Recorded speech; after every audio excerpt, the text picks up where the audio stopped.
Jeremy Hunt unveiled a more muted budget than many had expected on Wednesday as he cut national insurance again, scrapped non-dom tax status and tweaked child support thresholds. But after the business bonanza at the autumn statement, this one has left the city feeling slightly less fulfilled. Among the policies in there for UK financial services was pension fund reform, a consultation on a new private stock exchange for London, and perhaps most eye-catchingly of all, a new Great British ISA in the works. But what does this all actually mean for the city? I'm Charlie Conchie, Chief City Reporter at City A.M, here with our Bonds and Ballots budget special, where we'll be digging into some of those policy measures for the square mile and looking in particular at the Great British ISA and what it will mean for UK investors. In just a moment, I'm going to be speaking with Sri Kochagovindan, a senior economist at Aberdeen, to get her views on whether Hunt went far enough and what the British ISA might mean.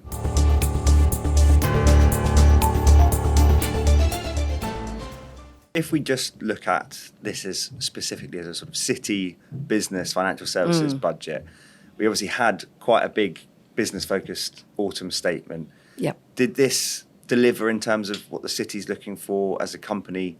Was Aberdeen pleased with what this provided? What was your take on that? I think in terms of city reforms, there was very little in there. There was obviously one of the key measures would be the introduction of a British ISA, so a tax and saving investment product. And we already have the £20,000 ISA allowance, there's junior ISAs, and this is an additional £5,000 on top of that.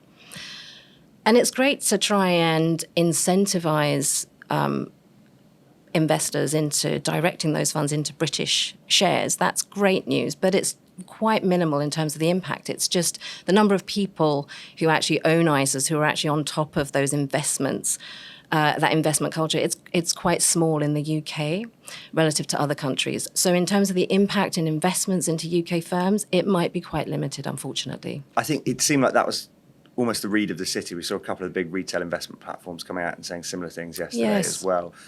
More of a signal of intent and a sign rather than actually doing anything meaningful, perhaps in encouraging money into the market. Yes, I think there are other measures that would have been much more powerful, in fact, and something that we've been pushing for at Aberdeen would be the removal of the stamp duty on UK shares, UK investment trusts. That would be more take us through important. That a bit, yes, because that was a cool, quite aggressive campaigning from the city in advance of the budget, looking for that tax on share trading essentially to be scrapped.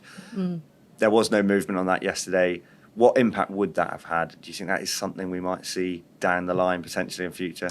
Hopefully we do. That's definitely something that we've been pushing for. We recently put out a campaign to try and, it's called the Savings Ladder, to try and change the savings culture in the UK, in essence, to really try and bridge the gap for a number of households. There's also the gender investment gap as well to consider. So really trying to change the mindset there. But one big penalty that UK firms face is this particular tax. So it's been at 0.5% since 1986. If you were to choose investments, you don't face that tax if you wanted to choose a US firm, from the UK. So that does add a penalty for investors. And also in some closed-end funds, you have a double penalty as well. So you pay a tax when you invest in the investment trust, and then you pay a tax when the fund manager puts it in the fund. So these are setbacks for the UK, and it does divert funds away from the UK to other firms. And that's something that's a real disadvantage that could be changed quite quickly. I mean, the argument from the Treasury would be, of course, that it's a revenue driver. Yep. They don't want to be shutting off sources of revenue at this particular point in time.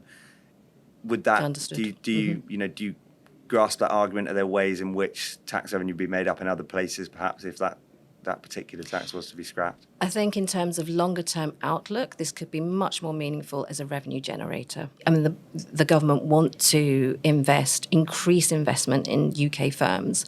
If you think about investment decisions, if your expected rate of return is less than the cost of capital, then you could see very, very worthwhile investments being pulled. as a result of that. And this 0.5% sounds small, but it can be quite a meaningful difference in terms of that overall outlook. You can also think about, alternative taxes. There's capital gains tax, there's inheritance tax that could more than offset this 0.5% on stamp duty. So I'd say on balance, it's quite asymmetric in terms of the penalty for UK investment into UK companies. Why would you invest when you have this extra cost when you can just invest in European firms or US? And if we just bring that back to the British ISA as well, so the overall impact from your view, from Aberdeen's view, would be scrapping stamp duty would be a far more meaningful play than introducing a British ISA. Yes, I think the British ISA helps in terms of that overall savings culture. If people can see that, okay, here's a tax efficient way of investing, that's great news. But it's not going to have the big impact, given that it's a smaller proportion of people who are attuned to these measures, and so it's overall shifting that savings culture, which involves making these reform measures, but also involves campaigning as well and education and really flagging the opportunities and the opportunity cost of not investing. Sri there giving her view on whether these changes are really going to actually be meaningful for the city. She was quite clear that stamp duty eradication might have been more meaningful for actually getting investment flowing into the market than a British ISA. But let's get into some of the detail of what a British ISA will do and what it will actually mean. Elliot Gulliver-Needham is going to join me in just a second, City A.M's investment reporter, who has been following all the reaction and updates on the British ISA over the past couple of days.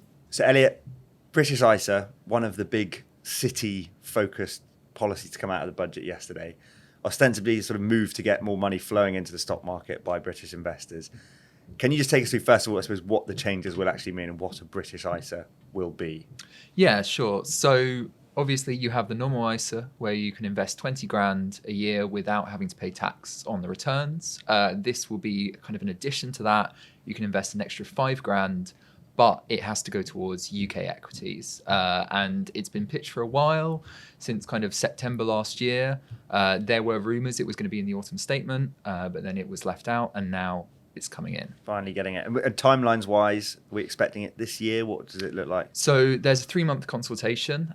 So that'll be wrapping up in June, and then it's really up to the government taking on board those ideas, figuring out how long it'll take. So we don't have a specific date about when it will be coming in, but we know when we'll start to get a sense of what exactly the specifics will be. I mean, we touched at the top there, the purpose of this, it's been very much packaged as a move to get money flowing into UK equities. Yeah.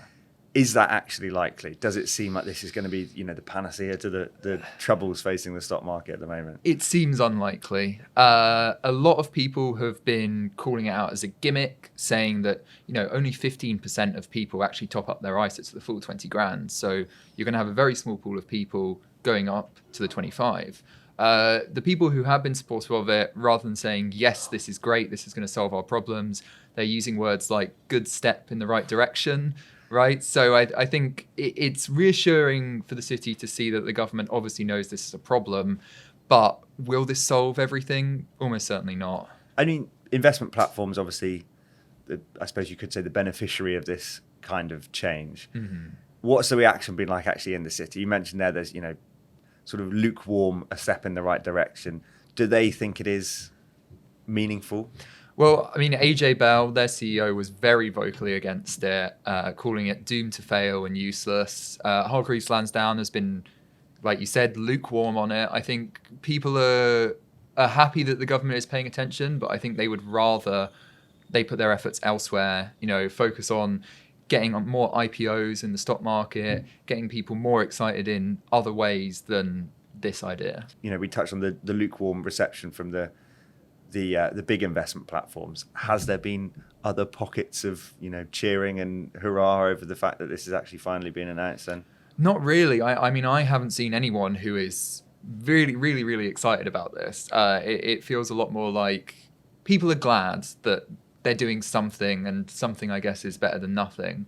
But then others are saying, this is adding more problems to the already complicated ISA system. I mean, the complicated ISA system is an important one to touch on. It's already a pretty fractured landscape, quite difficult to navigate.